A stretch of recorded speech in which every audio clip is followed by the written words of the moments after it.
Assalamualaikum warahmatullahi wabarakatuh. Perkenalkan, saya Supriyadi S.Kep Nurse M.Kep dengan NIDN 0711078901. Saya merupakan dosen tetap di program studi Keperawatan Fakultas Ilmu Kesehatan Universitas Tribhuwana Tunggadewi Malang. Dalam kesempatan kali ini saya akan memaparkan dan menyampaikan tentang salah satu mata kuliah yang saya ampu pada program studi keperawatan Fakultas Ilmu Kesehatan Universitas Tribhuwana Tunggadewi. Mata kuliah tersebut adalah keperawatan dewasa, sistem endokrin, pencernaan, perkemihan, dan imunologi. Adapun tujuan pemaparan tersebut dalam rangka pernyataan diri dosen dalam unjuk kerja Tridharma Perguruan Tinggi yang merupakan salah satu syarat untuk mengikuti seleksi sertifikasi dosen gelombang 3 tahun 2022. Teknik pengajaran yang saya gunakan menggunakan metode DIA, Delivery Interaction and Assessment, pada mata kuliah keperawatan dewasa, sistem endokrin, pencernaan, perkemihan, dan imunologi. Mata kuliah ini mempunyai bobot SKS 4 dengan rincian 3 SKS teori dan 1 SKS praktik. Fokus mata kuliah ini adalah pada pemenuhan kebutuhan klien dewasa dengan gangguan sistem endokrin, pencernaan, perkemihan, dan imunologi. Pemberian asuhan keperawatan pada kasus gangguan sistem endokrin, pencernaan, perkemihan, dan imunologi. Pemberian asuhan keperawatan tersebut berdasarkan proses keperawatan dengan mengaplikasikan ilmu biomedik seperti biologi, histologi, biokimia, anatomi fisiologi, patofisiologi, dan ilmu keperawatan medikal bedah serta ilmu penyakit dalam, serta memperhatikan farmakologi dan nutrisinya serta rehabilitasinya. Gangguan dan sistem tersebut meliputi peradangan, kelainan degeneratif, keganasan, dan trauma yang termasuk dalam 10 kasus terbesar baik lokal, regional, nasional, dan internasional. Kemudian capaian pembelajaran mata kuliah ini ada 6. Yang pertama, mahasiswa diharapkan mampu melakukan simulasi asuhan keperawatan dengan kasus gangguan sistem endokrin, pencernaan, perkemihan, dan imunologi pada klien dewasa dengan memperhatikan aspek legal dan etis. Yang kedua, mahasiswa diharapkan mampu melakukan simulasi pendidikan kesehatan dengan kasus gangguan sistem endokrin, pencernaan, perkemihan, dan imunologi pada klien dewasa dengan memperhatikan aspek legal dan etis. Yang ketiga, diharapkan mahasiswa mampu mengintegrasikan hasil-hasil penelitian ke dalam asuhan keperawatan dalam mengatasi sistem endokrin, pencernaan, perkemihan, dan imunologi pada klien dewasa. Yang keempat, melakukan simulasi pengelolaan asuhan keperawatan pada sekelompok klien dengan gangguan sistem endokrin, pencernaan, perkemihan, dan imunologi pada klien dewasa dengan memperhatikan aspek legal dan etis. Yang kelima, mahasiswa diharapkan mampu melakukan fungsi advokasi pada kasus dengan gangguan sistem endokrin, pencernaan, perkemihan, dan imunologi pada klien dewasa. Yang terakhir adalah mahasiswa diharapkan mampu mendemonstrasikan intervensi keperawatan pada kasus dengan gangguan sistem endokrin, pencernaan, perkemihan, dan imunologi pada klien dewasa sesuai dengan standar yang berlaku dengan berpikir kreatif dan inovatif sehingga menghasilkan pelayanan yang efisien dan efektif. Dosen pengampunya ada 3. Yang pertama ada saya sendiri sebagai koordinator mata kuliah, kemudian ada Bu Vita Maria S.Kepnas MKAP, dan ada Bapak Erik Indracita S.Kepnas MKAP.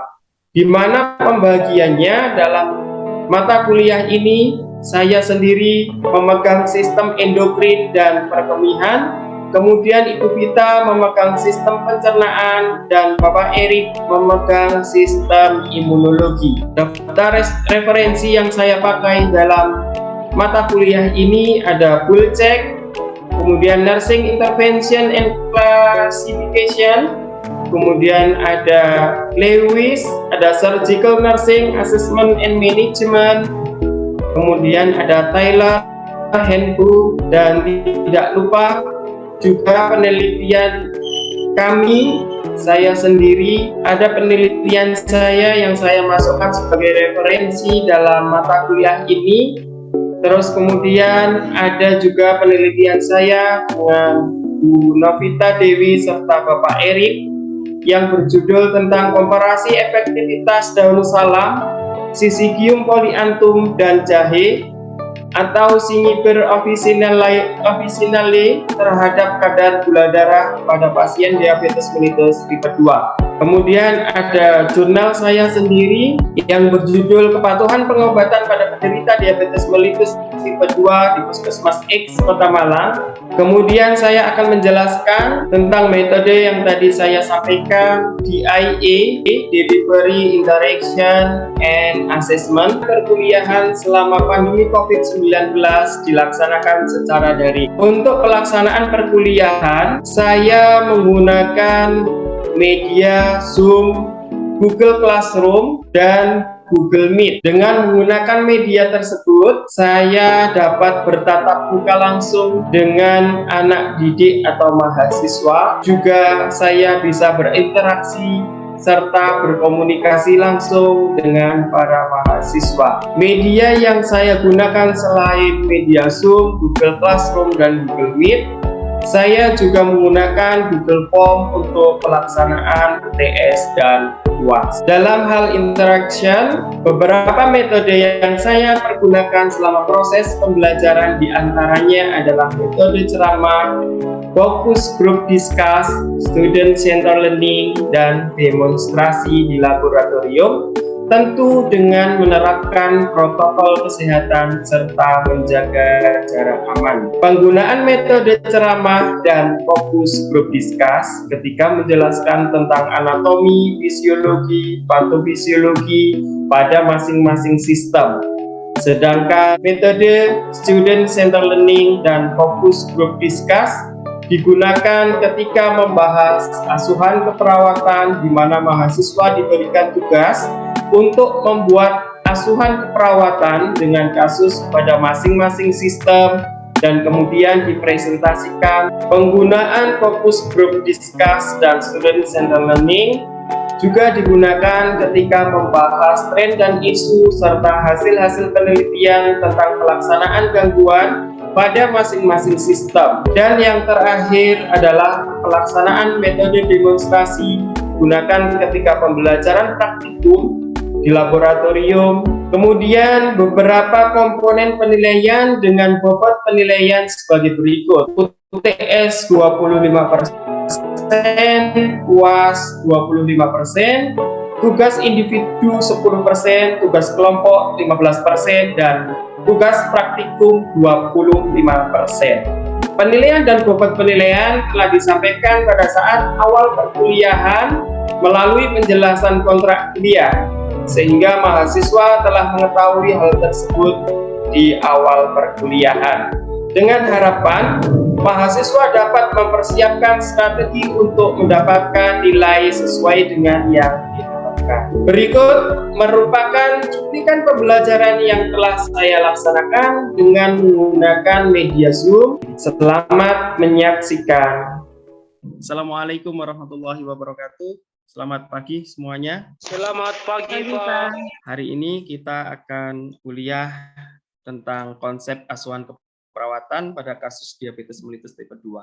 Pada minggu ke-6 ini, sesuai dengan jadwal, pada saat ini kita akan membahas tentang konsep asuhan keperawatan pada kasus diabetes mellitus tipe 2. Adapun pengertian dari diabetes mellitus merupakan penyakit yang disebabkan akibat gangguan metabolisme progresif yang ditandai dengan hiperglikemia kronis. Jadi orang yang menderita diabetes mellitus itu biasanya ditandai dengan hiperglikemia kronis. Gangguan metabolisme ini terjadi terutama akibat defisiensi hormon insulin, ya, ini untuk DM tipe 1 dan defisiensi hormon insulin relatif atau resistensi insulin ini untuk DM tipe 2. Jadi secara garis besar diabetes mellitus itu dibagi menjadi 4 tipe. Yang pertama tipe 1, kemudian tipe 2, ada juga yang disebut dengan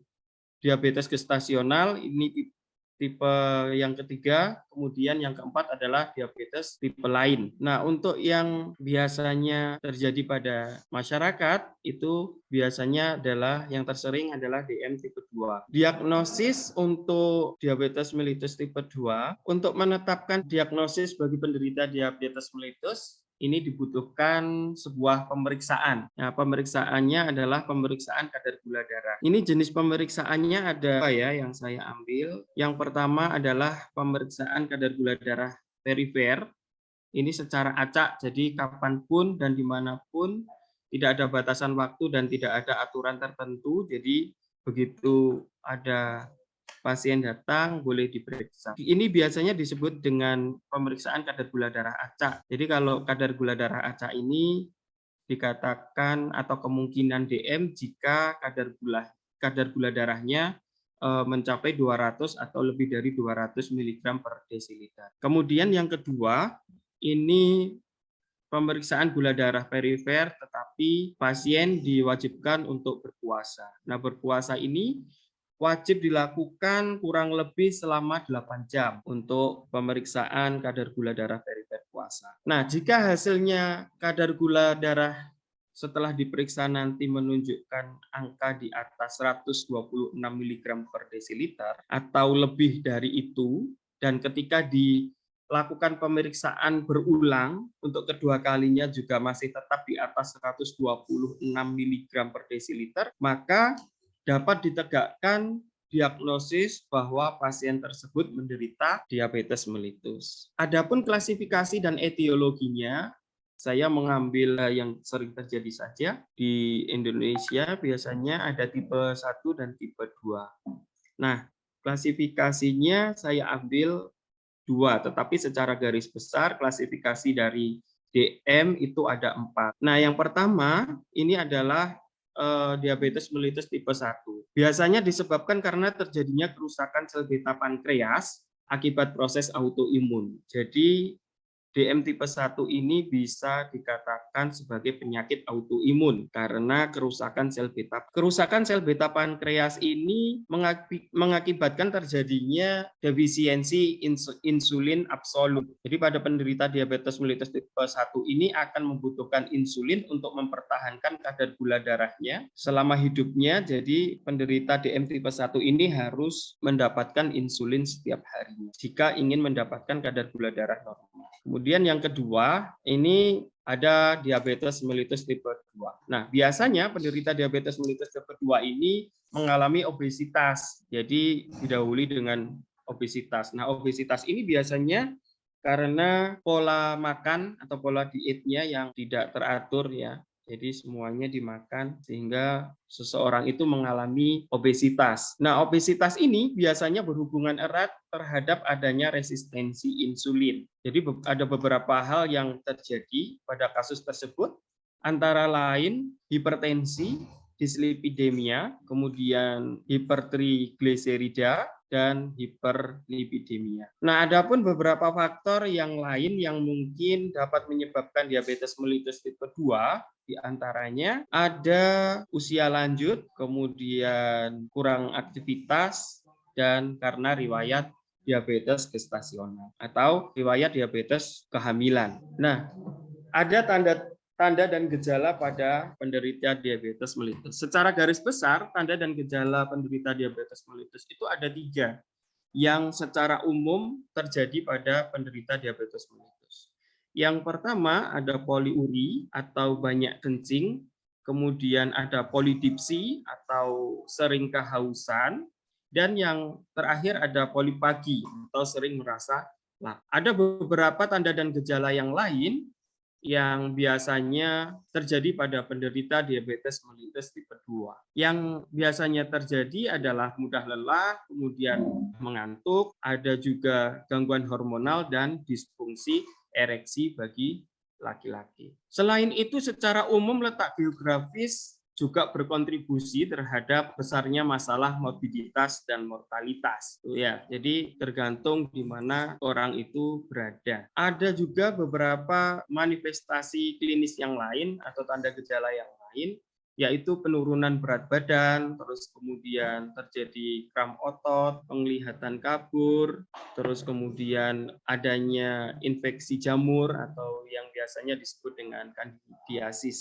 Nah, untuk selanjutnya kita bisa melihat patofisiologi. Jadi bagaimana terjadinya diabetes mellitus tipe 2 ya. Ini terjadi karena adanya defisiensi insulin dan resistensi insulin. Nah, setiap kali terjadi peningkatan glukosa atau yang disebut dengan hiperglikemia, maka otak ini akan berespon dan akan mengirimkan impuls ke pankreas serta organ yang lain ya. Jadi untuk membantu mengurangi efek hiperglikemia. Jadi ketika tubuh ini sudah merasa bahwa terdapat hiperglikemia di dalam pembuluh darah, maka otak akan segera berespon dan mengirimkan impuls ke pankreas untuk membantu mengurangi efek hiperglikemia dengan mengeluarkan insulin. Nah, kalau terjadi kerusakan pankreas terutama pada sel beta, maka insulin itu tidak akan terproduksi atau insulinnya berproduksi tapi jumlahnya tidak cukup sehingga terjadilah hiperglikemia. Ya, jadi hiperglikemia ini terjadi akibat kerusakan sel beta pankreas, di mana sel beta pankreas ini merupakan sel yang menghasilkan insulin. Nah, kerusakan sel beta pankreas ini akan menyebabkan defisiensi sekresi insulin yang mengakibatkan terjadinya gangguan metabolisme. Jadi selain itu ada beberapa hal yang terjadi akibat kerusakan sel pankreas atau sel beta pankreas pada penderita diabetes mellitus, yaitu kurangnya sekresi insulin, kemudian sekresi glukagon, dan fungsi pankreas yang abnormal. Nah, kerusakan sel pankreas ini, dampak yang ditimbulkan dari kerusakan sel pankreas yang utama adalah gangguan sekresi insulin dan resistensi insulin. Kalau terjadi hiperglikemia, maka viskositas darah ini akan mengalami peningkatan. Sehingga ketika viskositas darah mengalami peningkatan, maka yang terjadi adalah gangguan sirkulasi. Jadi orang yang mengalami hiperglikemia pada penderita diabetes mellitus ini kebanyakan orang-orang mengalami gangguan sirkulasi. Nah, gangguan sirkulasi ini yang akan mengakibatkan kerusakan saraf perifer atau menyebabkan gangguan perfusi jaringan perifer. Nah, dari sini nanti akan muncul tanda dan gejala yang baru. Contohnya sering kram, terus kemudian kaki sering kesemutan atau kebas. Itu merupakan tanda dan gejala awal dari terjadinya diabetik. Dampak yang akan ditimbulkan pada neuropati diabetes ini adalah terjadinya ulkus kaki diabetes, di mana ulkus kaki diabetik ini jika tidak ditangani dan terjadi infeksi, maka akan dilakukan amputasi kakinya. Dampak dari ulkus kaki diabetik ini ada 2, kalau tidak mortalitas ya morbiditas. Mortalitas itu artinya kematian dan morbiditas itu artinya kecacatan. Nah, sekarang komplikasi dari diabetes mellitus ini ada komplikasi akut dan ada komplikasi kronis. Nah, komplikasi akut sendiri ini terbagi menjadi dua, ada hipoglikemi dan ada hiperglikemia kritis. Nah, ketika terjadi hiperglikemia kritis ini maka terjadilah ketoasidosis ya, atau yang biasanya disebut dengan DKA, diabetes ketoasidosis. Kemudian dari hiperglikemia kritis ini juga biasanya bisa terjadi hyperglycemic hyperosmolar state atau HHS ya singkatannya. Itu keadaan di mana terjadi hiperglikemik dan hiperosmolar. Kemudian selanjutnya ada komplikasi kronis. Komplikasi kronis ini terbagi menjadi dua juga. Yang pertama ada komplikasi makrovaskuler dan komplikasi mikrovaskuler. Untuk komplikasi makrovaskuler ini contohnya adalah terjadinya penyakit arteri koroner, terus kemudian penyakit jantung, kemudian penyakit pembuluh darah perifer dan terjadinya stroke tuh ya. Jadi itu diakibatkan karena adanya gangguan sirkulasi pembuluh darah yang tadi saya sampaikan. Nah, untuk selanjutnya ini ada komplikasi mikrovaskuler. Mikrovaskuler ini komplikasinya biasanya adalah retinopati diabetik, kemudian nefropati diabetik dan neuropati diabetes. Nah, adapun penata laksanaan untuk kasus diabetes mellitus ini bisa menggunakan manajemen mandiri diabetes mellitus berdasarkan 5. Nah, manajemen mandiri diabetes mellitus berdasarkan 5M ini merupakan isi dari modul yang telah saya buat, di mana modul ini khusus untuk pasien dan keluarga penderita diabetes mellitus. Dalam pembuatan modul ini berdasarkan dari hasil-hasil penelitian dan pengabdian masyarakat yang telah digunakan, sehingga muncullah modul tersebut, di mana modul tersebut ini membahas tentang bagaimana sih manajemen mandiri diabetes mellitus berdasarkan. Nah, yang pertama ini ada M yang pertama ini mendapatkan pendidikan kesehatan. Nah, bagaimana caranya mendapatkan pendidikan kesehatan bagi penderita diabetes ataupun keluarga ya. Jadi bisa di layanan kesehatan, kemudian bisa di rumah sakit, contohnya rumah sakit, kemudian puskesmas, di posyandu dan lain sebagainya. Yang penting di layanan kesehatan. Di mana pendidikan kesehatan itu ternyata dapat meningkatkan pengetahuan dan pemahaman serta keterampilan diri bagi penderita diabetes mellitus dalam merawat dirinya sendiri. Ini bertujuan untuk apa? Kenapa kok kita harus meningkatkan pendidikan kesehatan penderita diabetes mellitus beserta keluarganya? Ini untuk mencegah terjadinya komplikasi akibat diabetes mellitus. Komplikasi bisa terjadi ketika kita tidak memahami apa yang sedang diderita. Sehingga untuk pasien yang mengalami diabetes mellitus ini dibutuhkan pendidikan kesehatan dengan tujuan untuk mencegah terjadinya komplikasi yang lebih lanjut. Kemudian yang kedua ini melakukan kontrol glikemik. Ya, jadi beberapa orang yang menderita diabetes ini berdasarkan hasil penelitian itu ada yang acuh tak acuh terhadap penyakitnya. Nah, ini yang salah. Jadi kalau dia sudah divonis, jadi seorang pasien itu ketika sudah divonis menderita diabetes mellitus, maka wajib hukumnya untuk melaksanakan kontrol glikemik setiap bulannya. Hal ini harus dilakukan karena seorang penderita diabetes harus mengetahui seberapa tinggi kadar glukosa dalam pemeriksaan kadar glukosa pada penderita diabetes ini sangatlah penting dilakukan. Hal ini bertujuan untuk mengetahui kontrol glikemiknya. Kalau kadar gula darahnya terkontrol, maka harapannya komplikasinya juga tidak terjadi. Ya, jadi beberapa hasil studi itu menyatakan bahwa tindakan penderita diabetes mellitus dalam melakukan kontrol glikemik ini dapat memperlambat proses penyakit dan dapat mencegah terjadinya komplikasi. Nah, komplikasi yang dapat dicegah ini baik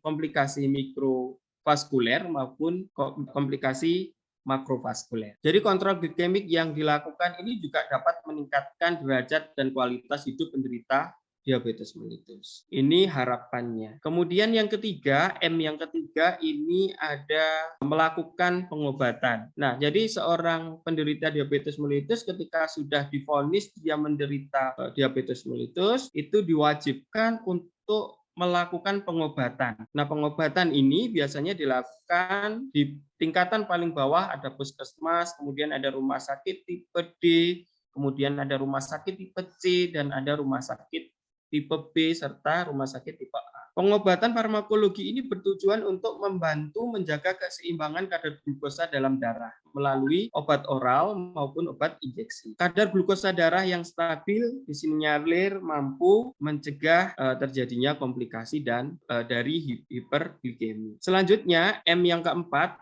ini mengatur pola makan. Jadi kalau sudah didiagnosa menderita diabetes mellitus, maka harus membatasi konsumsi karbohidrat dan menjaga berat badan ideal sehingga komplikasi tidak terjadi pada penderita diabetes mellitus tipe 2. Nah, pengaturan pola makan ini atau pengaturan diet ini bisa menggunakan prinsip 3J ya, terdiri dari jumlah, jenis, dan jadwal. Jadi kapan jadwal makannya, kemudian jumlahnya berapa, jenisnya apa saja yang boleh dimakan, dan lain sebagainya. Itu harus diperhatikan. Kemudian M yang kelima, ini ada melakukan aktivitas. Nah, melakukan aktivitas yang dianjurkan pada penderita diabetes mellitus ini tidak melebihi 30 menit setiap harinya, ya, maksimal 30 menit setiap hari. Bisa 30 menit ini dibagi menjadi 3 dalam sehari. Jadi setiap melakukan aktivitas fisik ini 10 menit, 10 menit, 10 menit. Jadi pagi 10 menit, siang 10 menit,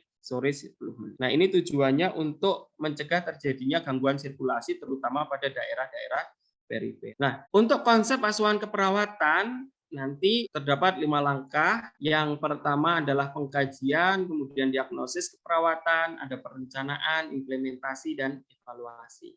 Jadi nanti teman-teman untuk pertemuan berikutnya, teman-teman mahasiswa silahkan mengerjakan asuhan keperawatan gangguan sistem endokrin, di mana yang pertama ada diabetes mellitus dan yang kedua ada gangguan hipertiroid. Nah, untuk yang asuhan keperawatan pada penderita diabetes mellitus itu bisa menggunakan referensi.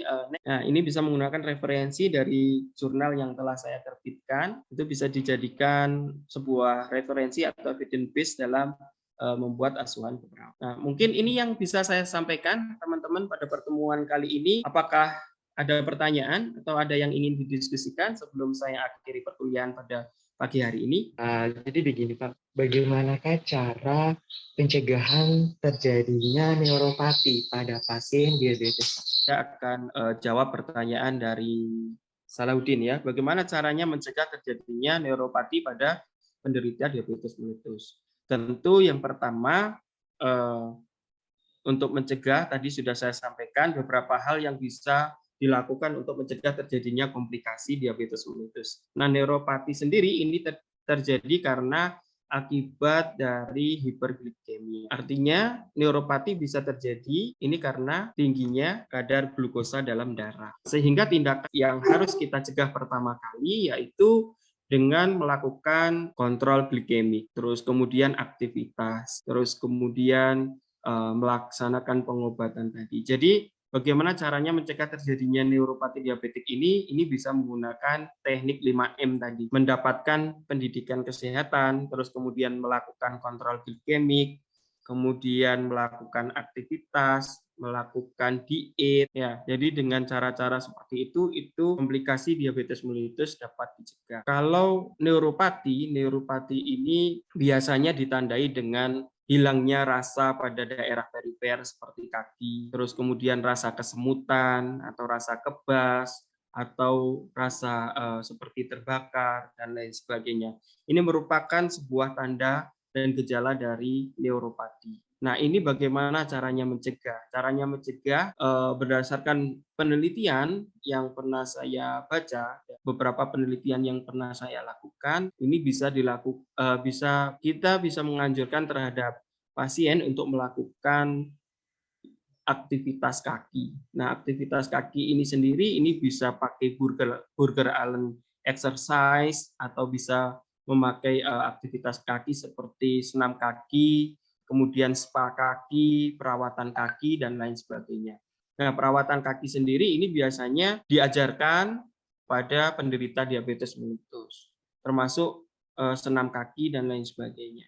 Itu biasanya diajarkan. Nah, itu pentingnya kenapa kita harus harus mendapatkan pendidikan, ya, mendapatkan pendidikan kesehatan untuk pasien diabetes mellitus. Nah, tujuannya adalah salah satunya adalah untuk mendapatkan aktivitas-aktivitas terbaru atau pengetahuan-pengetahuan dan keterampilan terbaru.